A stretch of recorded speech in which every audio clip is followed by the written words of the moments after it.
Fatherless lady, you are unnecessary in meetings. What? Does my family background matter? Didn't you hear me? Are your ears going bad, old lady? In our industry, trust is everything. Can you really trust someone from a single mother household? What an outrageous argument from the younger employee, Steve. He had made snide remarks before, but now had stooped so low as to criticize my family situation, something entirely beyond my control. To insult someone to this extent, how pathetic must Steve's life be for him to feel the need to tear others down like this? Is that so? Well, I'll be leaving now. I thought I was leaving the room confidently, but as soon as I was alone, tears welled up. At this age, I never thought I'd be criticized for being from a single mother household. I've worked harder than anyone else, only to be faced with an unchangeable reality that threatens to break me. In moments like this, I always think of that person. Although my mother and I have lived alone together until now, I do have a strong ally who has brought color to my life. The reason I've been able to overcome so many hardships is because of that person's presence. Believing in that, I rushed to my mother's side. My name is Jessica Wilson. I'm a 43-year-old bank employee. I live with my 70-year-old mother, Emma. Without distractions, I've thrown myself into my work, and before I knew it, it reached this age. To me, the time I spend at the counter talking with customers is the most important part of my job. Life with my mother has been nothing but a series of challenges. She raised me alone from the time I was 10, and I owe her everything. She must have endured struggles I can't even imagine. I am certain there were countless sacrifices she made that I never noticed. That's why I could never neglect her. The relationship with my mother is the central pillar of my life. In my childhood memories, we lived a life of luxury, and it seemed like we had everything we needed. Our house had a detached wing and a large garden, and it was so big that visitors often got lost inside. We even had staff to handle any request we had. At that time, I believed there was nothing I couldn't have if I wanted it. But when I was 10, my life took a turn so drastic, it felt like the world flipped upside down. While I was playing with my dolls in my room, my parents suddenly barged in. My father's brows were furrowed in anger, and my mother looked as though she was about to cry. What's wrong? Jessica, listen carefully. Starting today, we have to leave this house. What do you mean? This house is no longer ours. From now on, we'll be living somewhere else. Questions swirled in my head, but my mother silently began packing my belongings into a bag. It seemed the talk of leaving the house was true. I've packed your clothes. Now choose which toys you want to bring. Can't I bring them all? That might be tough. Just pick the ones that are most important to you.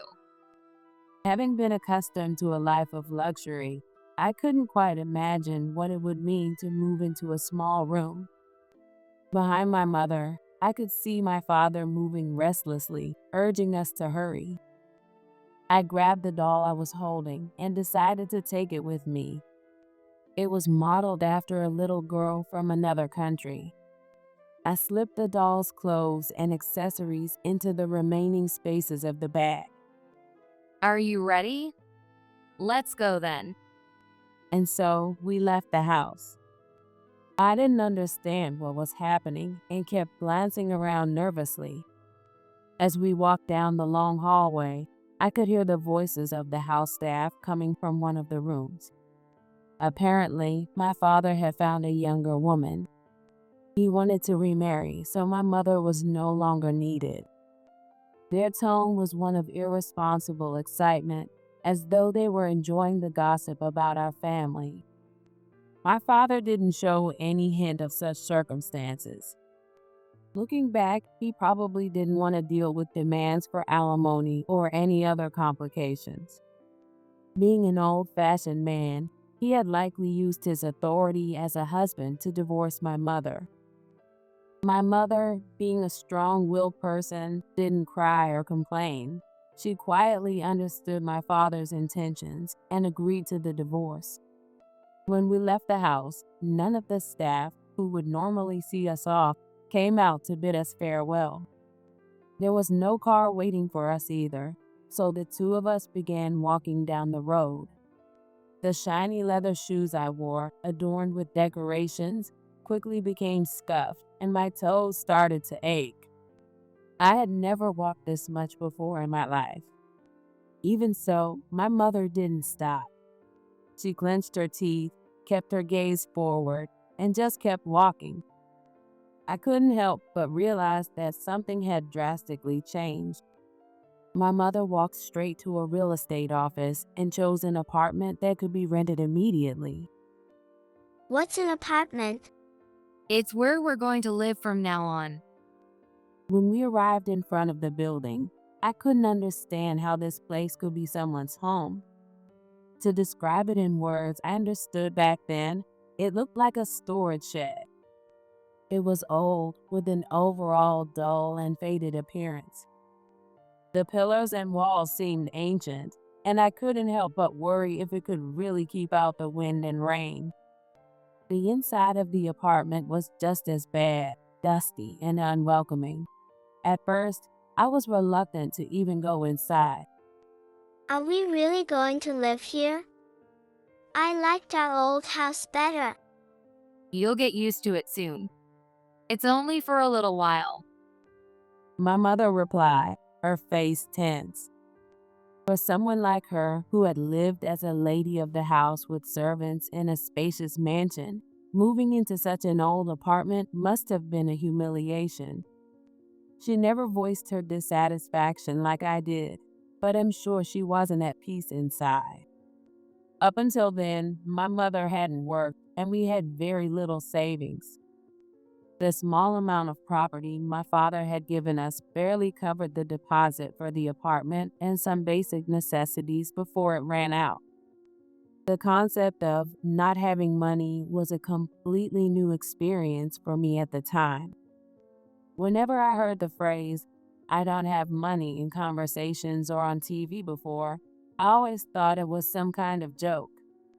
And most of the time, it wasn't serious. It was just a casual remark. But now it was different. When I asked for snacks or toys like I used to, my mother would look sad and say, "Maybe next time." I quickly learned that next time didn't come very often. I also transferred from my private school to a public one. The atmosphere was completely different, and at first, I was confused. But over time, I began to see the advantages. There were other kids who were just as poor as we were, and I no longer felt pressure to spend money just to fit in. Little by little, I came to understand that not having money wasn't something to be ashamed of. It was like growing taller. This realization opened up a new perspective for me. Next to our apartment was a single-family house where the landlord lived. The landlord, an older man named Mike, seemed to have a soft spot for kids. He was kind to me and even let me visit his house. Despite owning the apartment, Mike lived modestly and spent his days in a practical, no-frills way. I think his lifestyle was typical of a retired man on a pension back then. For me, sitting on the carpet in his house watching TV was a completely new experience. Mike lived alone, so I could visit anytime without feeling like I was bothering anyone. I often went to see him, drawn to his kind personality and easygoing demeanor, and he always welcomed me without ever showing any sign of annoyance. Mike taught me little by little what the world outside was really like. Jessica, want to come over to my place today? Yeah, I'll come. I want to watch a drama. You're starting to like the same things I do. Watching TV with Mike was so much fun. I think it was the first time I truly enjoyed spending time with someone. And to top it off, Mike often gave me snacks when I visited. They weren't like the fancy treats I used to have, but they had a comforting, homemade charm that I grew to love. Mike seemed to love fruit and often bought seasonal fruits from a nearby fruit store. Through him, I became more attuned to the changing seasons and started to pay attention to the world around me. When I think about what might have happened to me if Mike hadn't been there, it's terrifying. Looking back, I realized that before we moved, I was the very definition of a spoiled child. When we first moved into the old apartment, I hated it so much that I even demanded Mike help us find a different place. The fancy dress-up doll I brought from our previous house felt completely out of place in my new life, and I resented it. One day, overwhelmed by frustration, I threw the doll at Mike. But instead of getting angry, he simply picked it up. He picked up the doll from the floor, gently brushed it off, and handed it back to me. Listen, Jessica, right now you might not like this old apartment, but what truly matters is what's inside. No matter where you live, your worth doesn't change one bit. You have something wonderful inside you, something that shines brightly. Take care of it and help it grow. At the time, I didn't fully understand what Mike meant, but he repeated those words to me many times over the years. Eventually, his message sank in, almost like it memorized it, and it became a part of me. Now, I am deeply grateful to Mike. If we hadn't moved next door to him when I was 10, I would have grown up to be an insufferable, entitled person. Learning about struggles and the value of hard work allowed me to grow far beyond what I imagined. The time I spent with Mike has become an irreplaceable treasure. To me, Mike himself was the one who shone brightly, guiding me through life like a beacon. For my mother, who had just started a job she wasn't used to, it must have been a relief to know that Mike was there to watch over me and provide emotional support. He was truly a benefactor to our little family. Being forced out of our old house was a shocking experience, but I came to believe that every hardship leads to something good. I was able to trust that wholeheartedly. I decided to pursue a career in banking and applied for scholarships to attend college. Of course, this wasn't an easy decision for our family. I considered graduating high school and working right away, but my desire to learn was too strong to ignore. As soon as I entered college, I knew I had made the right choice. The university was full of discovery, and I became completely absorbed in learning. I attended lectures more eagerly than anyone else and soaked up knowledge like a sponge. Even as a college student, I continued writing my reports at Mike's table. For me, his house felt far more comforting than my own room. Jessica, glad you came by. I've got some cake someone gave me today. Want to share it? Mike, now with a few more wrinkles than when we first met, would welcome me with a warm smile. I often thought about how, once I started earning money at the bank, it'd buy Mike a truly special cake. One topped with plenty of fruit. The heater in his room warmed the air, and the kettle on top made a soft whistling sound. Mike always said he didn't need anything more luxurious than this. I often wondered how he'd react if I surprised him with something a little fancier. With those thoughts in mind, I threw myself into my studies. But amidst our peaceful lives, something unbelievable happened. Mike suddenly passed away from an unexpected illness. When I heard the news from one of his relatives, I was completely stunned. It felt like the world had turned black and white, as if time itself had stopped moving. The everyday life I thought would last forever ended so abruptly. Mike is no longer in this world? As I began to lose consciousness from the shock, the sound of my mother's sobs beside me pulled me back to reality. After that, the two of us cried until we had no tears left. It seemed we were alone again, just the two of us. It wasn't just sadness, it was an overwhelming sense of loss. The small dream of treating Mike to a fruitcake was now something that could never come true. The comforting place I had known since I was 10 years old was now gone. From that point on, I stopped visiting the house next door and focused on studying alone in our cramped apartment.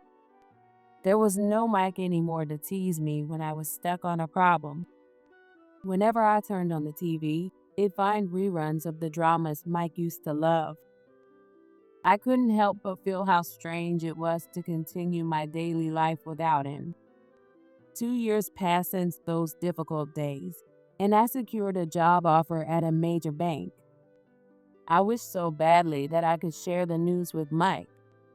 My mother, sensing my feelings, celebrated for both of us with exaggerated enthusiasm.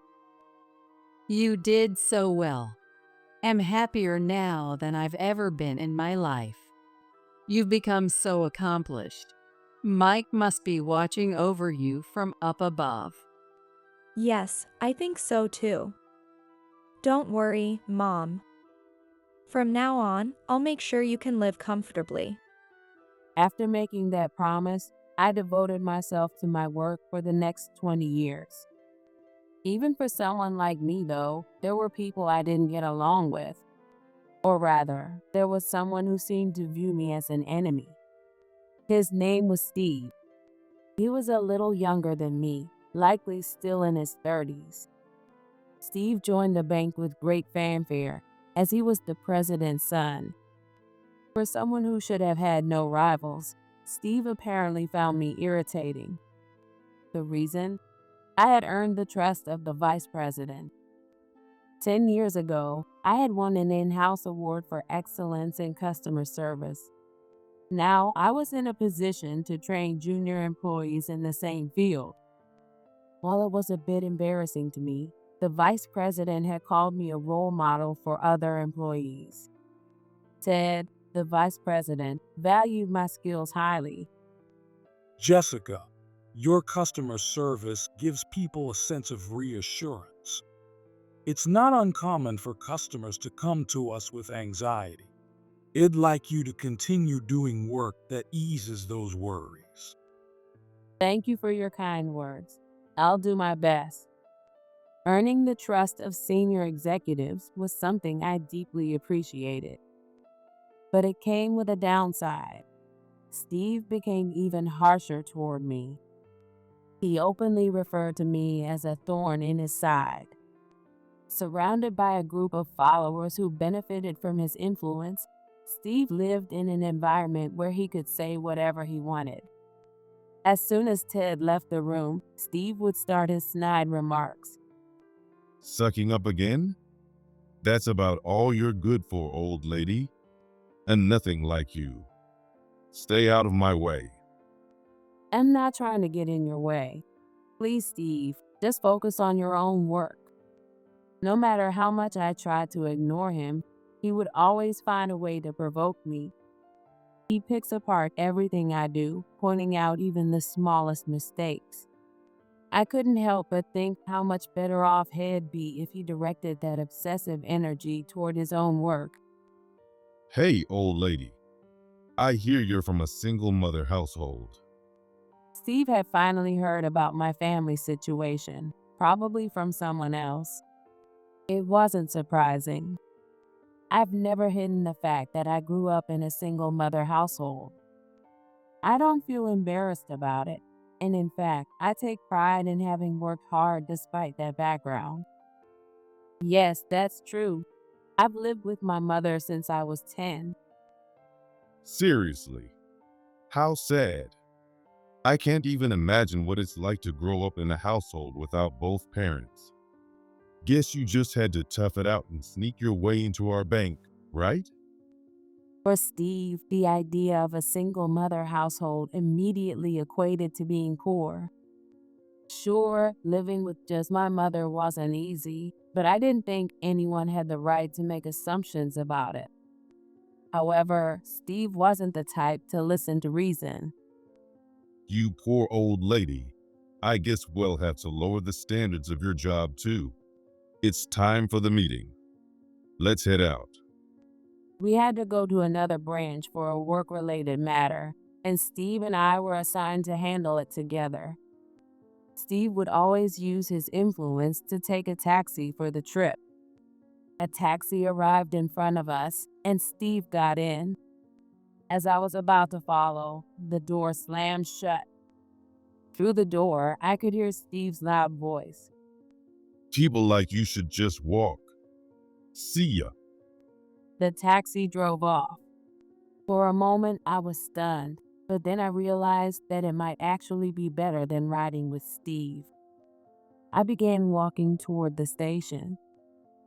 What surprised me was when I arrived at our destination. I thought Steve would have already been there, but he was nowhere to be found. After waiting with the client, he showed up 30 minutes late.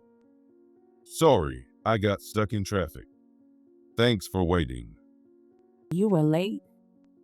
You got here before me?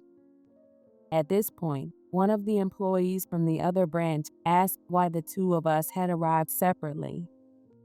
Steve used some strange privileges to take a taxi. He knew the roads would be crowded, but still left at the last minute.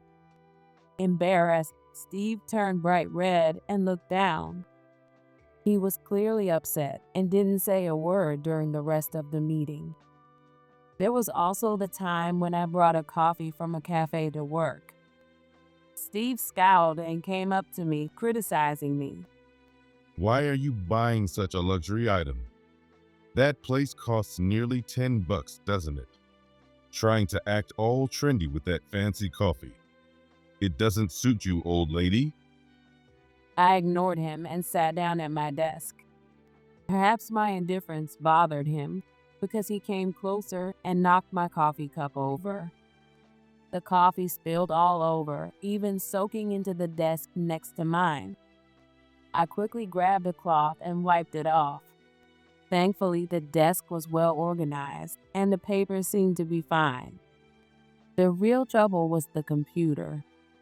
Just as I finished cleaning up the spill, the person at the desk next to me arrived, only to find their computer wouldn't turn on. Apparently, coffee had seeped in and ruined it. I reported Steve's actions to our manager exactly as they happened. I thought he might face disciplinary action, but it seems he only received a verbal warning. The influence of his father, the bank president, was undeniable. The employee at the neighboring desk was forced to endure the inconvenience of not having a functioning computer until a new one could be provided, which was unfortunate. By now, Steve's behavior had escalated beyond something I could handle on my own. It had become a workplace-wide issue. Around this time, a new problem arose.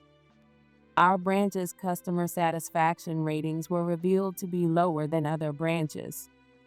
An emergency meeting was called. The attendees included the bank president, Steve, 4 of Steve's close associates, and me, as someone known for strong customer service skills. Originally, Ted, the vice president, was also supposed to attend, but he was called away at the last minute. Beforehand, Ted had explained that he wanted me in the meeting to share solutions as a customer service specialist. I told him I wasn't sure if I could contribute much, but he assured me that my everyday approach to work was worth learning from. However, when the meeting started, the exact opposite happened. No one paid attention to anything I said. It seemed Steve and his group had decided in advance to ignore me completely. Even the president, who didn't get along with Ted, smirked without intervening. The toxic atmosphere in the room made me furious. How could we even begin to identify ways to improve customer service when no one was willing to have a productive discussion? Unable to tolerate it any longer, I raised my voice and insisted on addressing the state of our branch's customer service. For the first time, Steve looked at me and then said something unbelievable. Fatherless lady, you don't belong in meetings. What? Does my family background matter? Didn't you hear me? Is your hearing going, old lady? In our industry, trust is everything. Can anyone really trust someone from a single mother household? What an outrageous argument. Recently, I had been making extra effort to avoid mistakes, knowing Steve was always watching for any opportunity to criticize me. While his snide remarks had subsided, his frustration had clearly built up instead. Now he had crossed the line by attacking something beyond my control, my family background. To stoop so low just to insult someone, Steve's pettiness made me feel almost sorry for him. So, are you saying my input isn't being considered? Of course not. Who cares what an old lady like you thinks? We'll handle the issues. You can quietly pack up and leave. I see. Well, I'll be going then. I left the room with as much confidence as I could muster, but tears welled up once I was alone. At this age, I never thought someone would bring up my single mother background as an insult. If Mike were here, I wondered what he would have said. Don't worry about it. What matters is what's inside. He would have reassured me. Even now, the 10-year-old girl within me longed for his encouragement. Despite my best efforts to outperform everyone and prove myself, I found myself discouraged by an insurmountable reality.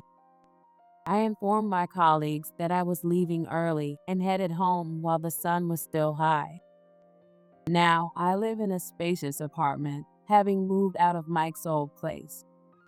My early return surprised my mother. Why are you home at this hour? Holding back tears, I took my mother's hands and told her everything that had happened.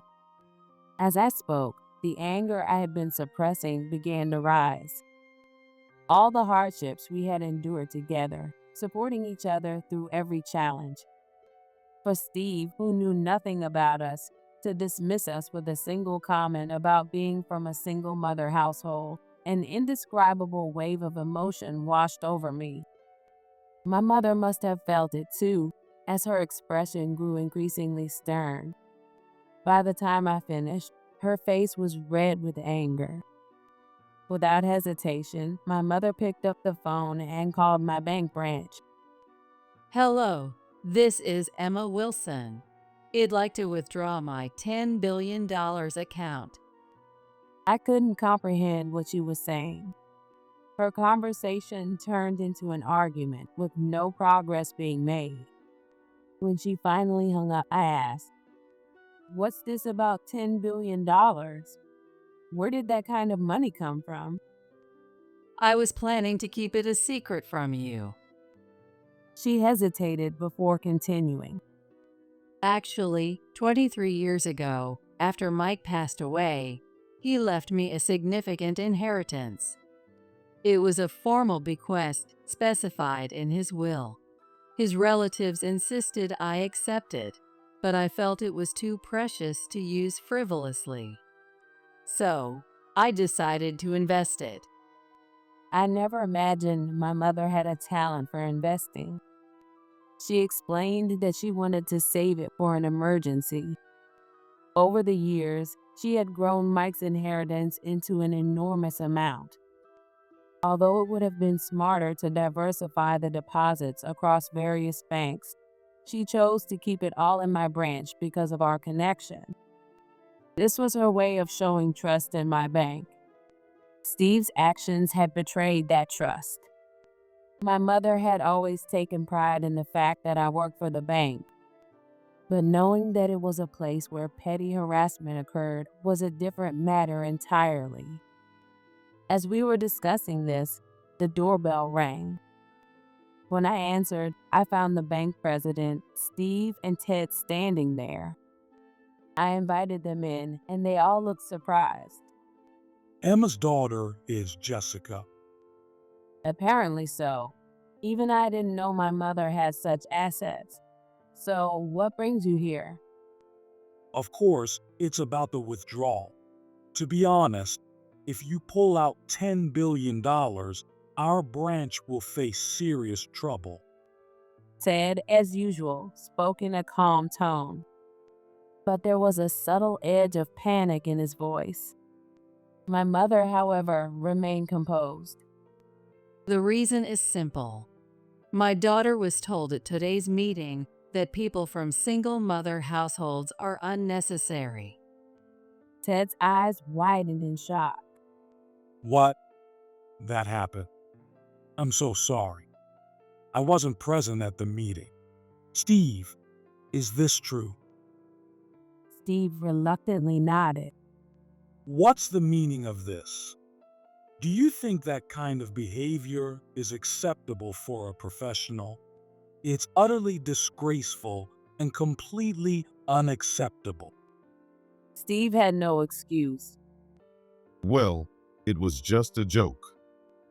There are things you can joke about and things you absolutely cannot. Even if it was a joke, your comments are inexcusable. I can no longer trust you in any capacity. Ted quickly apologized to me. He then prompted Steve and the bank president to apologize to my mother and me. Even Steve, who had been so arrogant, couldn't avoid apologizing when $10 billion in deposits was at stake. However, my mother stood firm on her decision and proceeded with withdrawing her funds, forcing the men to leave. The next day at work, I was informed that another meeting would be held, and this time Ted would attend. I was also instructed to participate. At the meeting, Ted presented several emails, all complaints directed at Steve. It turned out Steve had been receiving complaints by name for some time. Sir, take a look. Your son's performance is far from commendable. To be frank, the quickest way to improve this branch's customer satisfaction is to reassign Steve. What do you think? Tension filled the room. Until now, whenever Steve did something wrong, the bank president and his allies had always shielded him. But with the $10 billion withdrawn, someone has to take responsibility. As a result, Steve was reassigned to a meaningless, idle position. Since then, I've heard nothing about Steve's reputation. It seems he's living a quiet, unremarkable life, completely out of the spotlight. For someone as prideful as Steve, that must be the most unbearable thing of all. Additionally, this spring, the bank president will be replaced, and Ted is set to take over. The staff quietly welcomed the change, relieved that a sensible person would be in charge. My mother took this opportunity to distribute her assets among various banks. He'd been considering it for a while. This reduces the risk, and in the end, It turned out for the best, she said with a contented smile. With Steve gone, I can now work without stress. The branch's performance has improved, and I've been offered a promotion to branch manager. Of course, I accepted without hesitation. While I'm nervous about the new responsibilities, I'm more excited to see how far I can go. This spring will be a busy time for me, and today marks Mike's Memorial Day. My mother and I visited the grave and offered flowers. We also placed some of Mike's favorite fruits alongside them. do you remember? Mike always looked out for us. Whenever he went somewhere, he'd bring us souvenirs. It's rare to find a landlord like that. Indeed, since moving out of Mike's apartment, I've never experienced such a close-knit relationship anywhere else. Looking back, I can truly say we were fortunate to have met Mike when we were at our lowest point.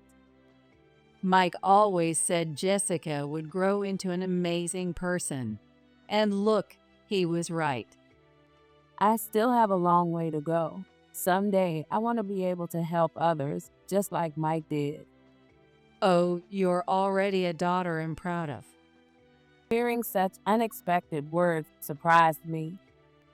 I glanced at my mother and saw her looking at the gravestone with tears in her eyes. Perhaps in front of Mike, she could express her true feelings. Mike helped us, even during our hardest times, to hold on to our dignity. It's because of that experience that I can confidently say we are who we are today. Though it's sad we had to part ways during our journey, I'll always cherish what he gave us and carry it forward. As I stood there lost in thought, someone approached the grave. It was an older man. When I looked closer, I was stunned. It was Ted. Ted, what brings you here? Jessica, what about you? I explained my connection to Mike. Ted nodded deeply. I see. I have a similar story. When I was a student, I lived in Mike's apartment. Let's see. That must have been about 34 years ago. It turned out that Ted and my family had crossed paths, moving in and out of Mike's apartment back to back. The coincidence thrilled us. We excitedly shared memories of the exact same apartment, its unique quirks like scratches on the beams or the color of the lampshades. When I was a student, Mike took great care of me too. He often gave me seasonal fruits. It was the same for me. Mike was so kind to us. Ted glanced at the fruit we had placed on the grave. In his hands was a similar fruit basket. I've been so busy with work that I haven't been able to visit on his memorial days. But maybe because I'm getting older this year, I felt I had to come. And now, running into you here feels like Mike brought us together. I feel the same way. Meeting you here feels like a special connection. Please, tell me more about your memories of Mike. Ted's gentle urging made it feel like we had been lifelong friends. Overcome with emotion, I lost track of time as we shared stories despite the cold. Ted truly seemed like someone who had inherited Mike's kindness. Talking to him felt natural, as if I could open up completely. My mother seemed to feel the same. It was as if we had gained another important person in our lives. Though it was still a chilly season beneath the ground, the signs of spring were stirring. It was a day that reminded us of new beginnings and connections.